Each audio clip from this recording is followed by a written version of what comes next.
ఓం సాయిరామ్ సమర్థ సద్గురు సాయినాథ్ మహారాజ్కి జై. సాయి భక్తులందరికీ నమస్కారం అండి. మన బాబాగారి దయ వల్ల మనందరం బాగుండాలి, సంతోషంగా ఉండాలి అని చెప్పి మనస్ఫూర్తిగా కోరుకుంటూ ఈరోజుటి వీడియో స్టార్ట్ చేస్తున్నాను ఫ్రెండ్స్. ఇక ఈరోజు వీడియోలో మనం చూడబోయేది ఏంటి అంటే, బిడ్డ సమయం లేదు, మరో 36 గంటలు మాత్రమే ఉంది. నీ ఇంట్లోకి చెడు శక్తులు ప్రవేశించాలని తహతహలాడిపోతున్నాయి. నీ గుమ్మం ముందు, నీ గుమ్మంలో కాచుకుని ఉన్నాయి.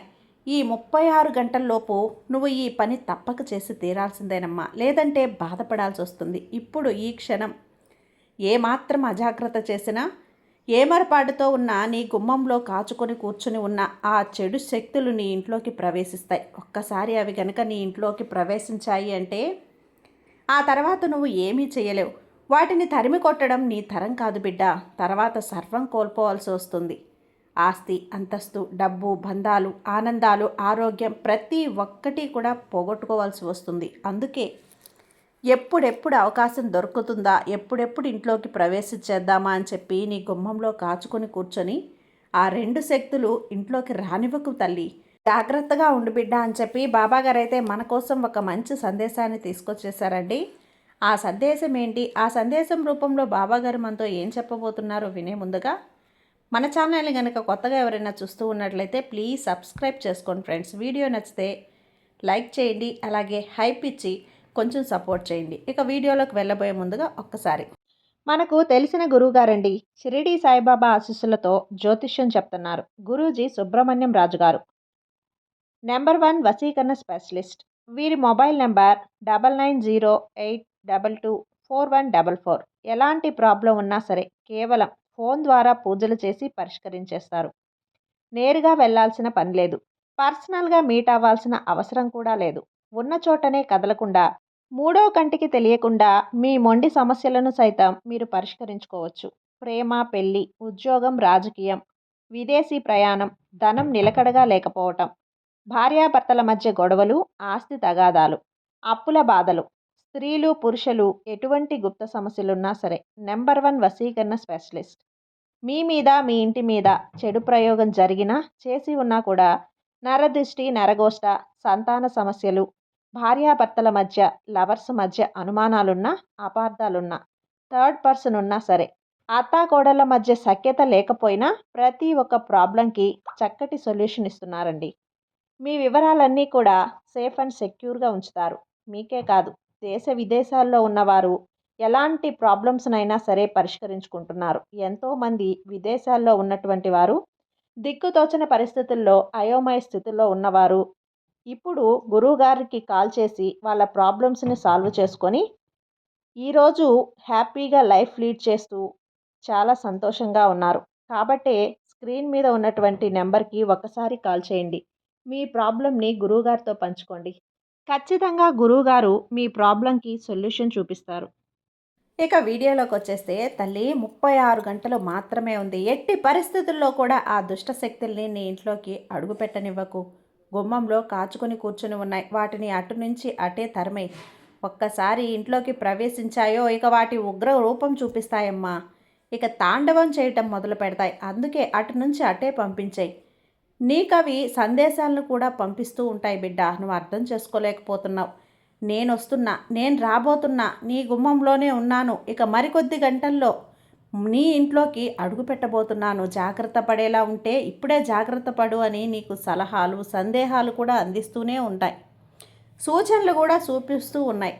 కానీ వాటిని నువ్వు తెలుసుకోలేకపోతున్నావు. అందుకే ఈ సాయి వాటిని నీకు తెలియచేయాలనే పరుగు పరుగున వచ్చేసాను. ఎందుకంటే అవి సూచనలు ఇస్తున్నా కూడా నువ్వు అందుకోలేకపోతున్నావు బిడ్డ, తెలుసుకోలేకపోతున్నావు, జాగ్రత్త పడలేకపోతున్నావు. అందుకే నీ సాయిగా, నీ తండ్రిగా నేను నీకు చెప్పాలని, దానికి తగ్గ పరిష్కారం కూడా నీకు నేను చెప్పాలనే వచ్చాను. జాగ్రత్తగా విను. మనిషి జీవితంలో మంచి వచ్చే ముందు ఎలా అయితే సూచనలు, సంకేతాలు కనిపిస్తాయో, చెడు రాబోయే సమయంలో కూడా అలానే ఉంటుంది. మంచి చెడులు జీవితంలోకి రాబోతున్నాయి అన్నప్పుడు తప్పకుండా కొన్ని సూచనలు అయితే నీకు కనిపిస్తూనే ఉంటాయి. కానీ నువ్వు వాటిని గమనించలేకపోతున్నావు. అంటారు కదా, మంచి చెడులు చెప్పి వస్తాయా అని. అలాగే చెప్పి వస్తాయి బిడ్డ, కానీ అన్నీ కూడా చెప్పి వస్తాయి అనను. కానీ అప్పుడు ఆ క్షణంలో నువ్వు గుర్తించి గమనించే ఆ స్థితిలో నువ్వు ఉండవు. ఎందుకంటే నీ మెదడు మనస్సు అన్నీ మొద్దుబారిపోయి ఉంటాయి. వాటిని గ్రహించే స్థితిలో నువ్వు లేకుండా ఉంటావు. అప్పుడు కానీ నువ్వు తీసుకున్నావంటే నీ జీవితంలోకి అదృష్టం రాబోతుందా దురదృష్టం రాబోతుందా అనేది నీకు అర్థమవుతుంది. చెడు శక్తి రాబోతుందా దైవశక్తి రాబోతుందా నీ జీవితంలోకి అనేది నీకు అర్థమవుతుంది. జీవితంలో అన్నీ కూడా చెప్పే వస్తాయి తల్లి, చెడు కూడా చెప్పే వస్తుంది. కొన్ని అందిస్తూ ఉన్నాయి. అవి నీకు కనిపిస్తే ఆ సంకేతాలు ఎలా ఉంటాయి, ఆ శుభ సంకేతాలు ఎలా ఉంటాయి అనేది నీకు అర్థమవుతుంది. జీవితంలో మంచి జరిగేటప్పుడు ఎటువంటి శుభ సంకేతాలు కనిపిస్తాయో అలాగే చెడు జరిగేటప్పుడు కూడా అశుభ సంకేతాలు కనిపిస్తాయి బిడ్డ. నువ్వు వాటిని గుర్తిస్తే నీకిట్టే అర్థమైపోతుంది. నీ జీవితంలో శుభాలను సూచించే శుభ సంకేతాలను గుర్తించడం కంటే అశుభ సంకేతాలను గుర్తించడం చేయాలి. ముందుగా జాగ్రత్తగా తప్పకుండా తీసుకోవాలి. అలా ఆ అశుభ సంకేతాలను గుర్తించి జాగ్రత్త తీసుకుంటే గనక నువ్వు చాలా వరకు కూడా నీకు రాబోతున్న చెడు సమయం నుంచి నువ్వు బయటపడతావు. ముఖ్యంగా ఈ సంకేతాలను కనుక నువ్వు అర్థం చేసుకుంటే జీవితంలో చోటు చేసుకున్న ఇబ్బందులన్నీ కూడా చాలా వరకు హరించుకుపోతాయి. ఇక అశుభ సంకేతాలు నీ జీవితంలో ఎలా ఉన్నాయో, నీకు అవి ఏం చూపించాయో నీకు అవి చూపిస్తూనే ఉన్నాయి. కానీ నువ్వు అర్థం చేసుకోలేకపోతున్నావు. వాటిలో ముందుగా ఒకటి గుర్తించావా? నీ ఇంట్లో ఎంతో ఆరోగ్యంగా పచ్చగా కలకల్లాడుతూ పెరుగుతూ ఉన్నటువంటి తులసి మొక్క వాడు ముఖం పట్టింది. గమనించావా తల్లి? వాడిపోతూ ఉందే, అంతా కళ లేకుండా కళా విహీనమై తయారైంది. గుర్తించావా? ఒక్కొక్కసారి నువ్వు ఎంతో పవిత్రంగా పూజించే ఆ తులసి మొక్క చనిపోతూ ఉంటుంది. అది ఎందుకో అర్థం చేసుకున్నావా? అలా గనక ఇంట్లో ఉన్నట్టుండి తులసి మొక్క ఎండిపోవటం అశుభ సూచనని సూచిస్తుంది. అంటే ఆ చెడు శక్తులు నీకు ముందుగానే సూచనను అందిస్తున్నాయి. మేము ఇంట్లోకి రాబోతున్నాము అని సంకేతాలు ఇస్తున్నాయి. నువ్వు గమనించాలి. ఇంట్లో తులసి మొక్క పదే పదే ఎండిపోతూ ఉంటే ఏదో చెడు శక్తి రాబోతుంది అని అర్థం. చెడు శక్తులు ప్రవేశించబోతున్నాయి అని అర్థం. అలా తులసి మొక్క ఎండిపోతూ ఉందేమో మీ ఇంట్లో గమనించు, గుర్తించు. ఎందుకంటే ఆ చెడు శక్తులు నీకు ఇదివరకే తమ రాకను సూచన ద్వారా తెలియజేశాయి. కానీ నువ్వు కనిపెట్టలేకపోతున్నావు. ఎందువల్లనో, నీరు లేకనో, ఎండ ఎక్కువగా ఉండటం వల్లనో తులసి మొక్క ఎండిపోయిందని నువ్వు అనుకుంటున్నావు. అంతేకాదు బిడ్డ, ఇంట్లో పెంచుకున్న మొక్కలు ఏవైనా సరే ఉన్నట్లుండి వాడిపోతూ ఉన్నా, చెట్టు నిండా పువ్వులు పూసి ఆరోగ్యంగా ఉన్న మొక్కలు ఒక్కసారిగా ఎండిపోయి ఉన్నా, కళా విహీనంగా కనిపిస్తూ ఉన్నా అవన్నీ కూడా చెడు సంకేతంగా, అశుభ సంకేతంగా భావించాలి. ఇంట్లో అకస్మాత్తుగా ఎర్రచీమలు కనిపించడం ప్రారంభమవుతాయి. అంటే ఆ ఇంటి సభ్యులకు ఎవరికైనా సరే గొడవలు పడే అవకాశం ఉంది. ఎవరితోనైనా అనవసరమైన గొడవలు రాబోయే ప్రమాదం కూడా ఉంది. నీ అంతట నువ్వు ఉన్నా కూడా ఉండనివ్వకుండా ఏదో ఒక విషయంలో నిన్ను లాగుతూ గొడవలైతే అనవసరంగా నీకు చుట్టుకోబోతున్నాయి. నల్లచీమలు వస్తే అదృష్టానికి సంకేతం. లక్ష్మీ అమ్మ ఇంట్లోకి అడుగుపెట్టే ముందు, దైవిక శక్తి నీ ఇంట్లోకి అడుగు పెట్టే ముందు నల్ల చీమలు నీ ఇంట్లో కనిపిస్తాయి. అదే ఎర్ర చీమలు కనపడ్డాయి అంటే అది చెడు సంకేతానికి సంకేతం. కలహాలు రాబోతున్నాయని సంకేతం. అందుకే ఎవరితో మాట్లాడేటప్పుడు కానీ ప్రతి ఒక్క విషయంలో కానీ జాగ్రత్త.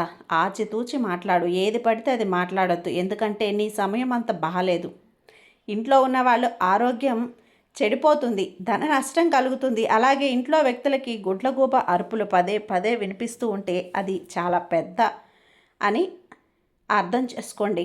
గుడ్లగూబ ఎవరి ఇంటిపై అయినా కూర్చొని చూస్తూ ఏడుస్తూ ఉందనుకో, ఆ ఇంట్లో ఏదైనా పెద్ద ప్రమాదం అంటే ప్రాణాపాయం కూడా ఏర్పడవచ్చు. జాగ్రత్త. గుడ్లగూబ అరుపులు వినిపిస్తే తగిన జాగ్రత్త తీసుకోవాల్సి ఉంటుంది. అంతేకాదు ఇంట్లో అకస్మాత్తుగా ఎలుకలు, తేనెటీగలు, చెదపురుగులు కనిపిస్తే అది కూడా మంచి సంకేతం కాదు, అది కూడా చెడు సంకేతమే. ఇవన్నీ కూడా నీకు ఆ చెడు శక్తులు అందిస్తూనే ఉన్నాయమ్మా. ఒక్కసారి వెనక్కి వెళ్ళి చూసుకో, నీకు ప్రతిదీ కూడా అర్థమవుతుంది. అంటే ఇలాంటి సూచనలు, లక్షణాలు ఉంటే నీ ఇంట్లో ఏదో అనర్థం జరగబోతుంది, అది ఏదో కీడు జరగబోతుందని అర్థం. చెడుకు సంకేతం తల్లి. ఇక ఇవన్నీ అద్దం మరియు గాజు వస్తువులు పదే పదే పగిలిపోతూ ఉంటే నువ్వు ఎంత జాగ్రత్తగా ఉన్నా ఏదో ఒక విధంగా చెయ్యి జారటమో, ఏదో ఒకటి తగలటమో, పగిలిపోవటమో, విరిగిపోవటమో, ముక్కుపోవటమో జరుగుతూ ఉంటుంది. అలా కూడా చెడు శక్తులు నీ ఇంట్లోకి రాబోతున్నాయని సంకేతాలు ఉన్నాయి. పగిలిపోయే అది కూడా చాలా అశుభం బిడ్డ. ఇంట్లో ఉన్నటువంటి ఏవైనా వస్తువులు విరిగిపోయినా, అంటే మంచాలు, కుర్చీలు ఇలాంటివి కూడా వాటంతట అవే విరిగిపోయినా కూడా దురదృష్టానికి సంకేతం. అశుభ సూచనకులని ముందే నువ్వు గుర్తిస్తే గనక వాటి వల్ల వచ్చే ఇబ్బందుల నుంచి నువ్వు బయటపడడానికి అవకాశం ఉంటుంది. కానీ నువ్వు వాటిని గుర్తించలేకపోతున్నావు.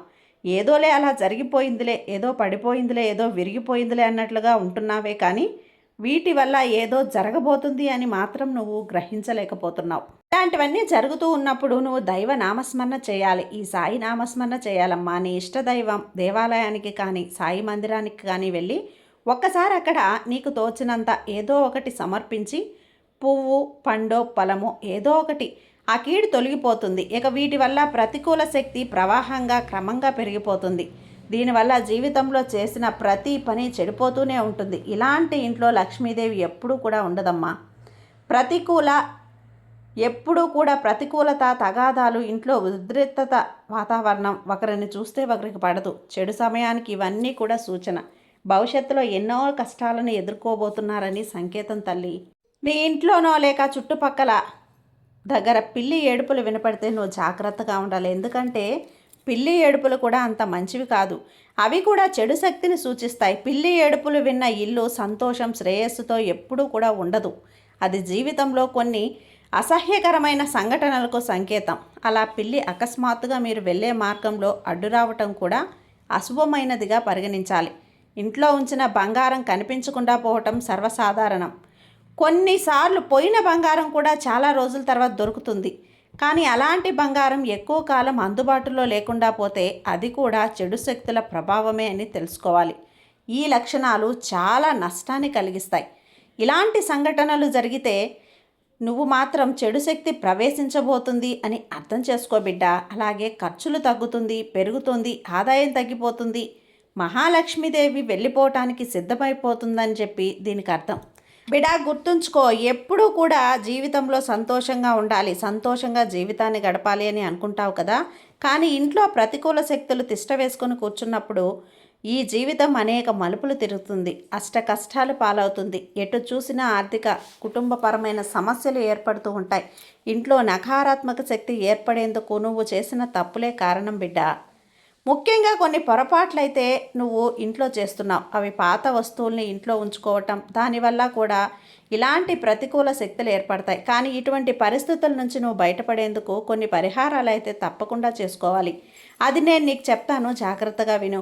నీ ఇంట్లో ఉన్న నకారాత్మక శక్తి, చెడు శక్తులను నువ్వు తొలగించేందుకు చేయాల్సిన చిన్న పని ఒకటి ఉంది. అది జాగ్రత్తగా విని చెయ్యి. దాల్చిన చెక్క పొడి చేసి ఆ పొడిని ఇల్లంతా కూడా చల్లు.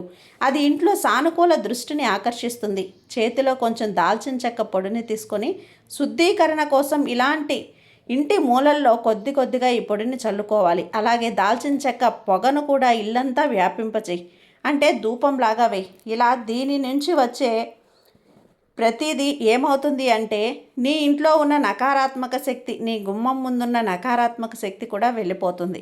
సాయి విభూది ఉంటుంది కదా, నీ సాయి విభూదిని నీళ్ళల్లో కలిపి ఇల్లంతా కూడా చల్లు. నువ్వు ఇలా చేసావంటే గనక నీ ఇంట్లో ఉన్న ప్రతి ఒక్క దుష్టశక్తి కూడా బయటకు పారిపోతుంది. మూలలో దాక్కున్న దుష్టశక్తి కూడా బయటకు వెళ్ళిపోతుంది. ఇంట్లోనూ ఇంటి బయట అలాగే ఇంటి చుట్టూ కూడా ఈ విభూతి నీళ్లను నువ్వు చల్లటం, చిలకరించడం చేయి. నీ గుమ్మంలో కాచుకొని కూర్చున్న ఈ దుష్టశక్తులు భయంతో గజగజ వణికి పరారైపోతాయి. అలాగే దాల్చిన చెక్క పొడిని కూడా నీ ఇంట్లోనూ ప్రతి మూలను, ఇంటి బయట నుంచో చుట్టూ కూడా ఆ పొగను వ్యాపింపచేయి. దీనివల్ల ఇంట్లోకి రావాలని చూస్తున్న దుష్టశక్తులు భయంతో ఇంటి నుంచి బయటికి వెళ్ళిపోతాయి. ఏ ఇంట్లో అయితే నా నామస్మరణ వినపడుతూ ఉంటుందో అలాంటి ఇంట్లోకి దుష్టశక్తులు, చెడు శక్తులు అన్నవి ప్రవేశించవు బిడ్డ. ఒకవేళ ప్రవేశించాలని గుమ్మం దాకా వచ్చినా కూడా ఈ శబ్దం వినగానే, అంటే నా నామస్మరణ వినగానే ఇక్కడ సాయి వీళ్ళకు రక్షణ కవచంలా ఉన్నాడు అని చెప్పి మా పప్పులేవి ఉడకవు అంటూ భయంతో గజగజ వణికిపోయి ఆమెడ దూరం పరిగెత్తుకుంటూ వెళ్ళిపోతాయి. కాబట్టి ఈ సాయి చెప్పిన ఇవన్నీ కూడా నువ్వు ఇలా చెయ్యి. వీటన్నింటినీ చేసి అన్నింటినీ అందుకో బిడ్డ. ఇలా నువ్వు 36 గంటల్లోపు చేసి తీరాలి. నువ్వు ఆ లోపు గనక నువ్వు చెప్పినట్లు చేసావు అంటే ఆ దుష్ట శక్తులు ఆ తర్వాత నిన్నేమీ చేయలేవు. రాకుండా ఈ సాయి అడ్డుగా నిలబడతాను కదా, కంచెలా నిలబడతాను. ఈ సాయి ఆశీర్వాదం ఎప్పుడూ నీపై ఉంటుందమ్మా. నీ బాబా మీద ధైర్యంతో ఉండు తల్లి, నీకు అంతా మంచిగా జరుగుతుంది. నీ సాయి నీకు తోడుండగా నీకు భయం ఎందుకు చెప్పు. సర్వేజన సుఖినో భవంతు. జై సాయిరామ్.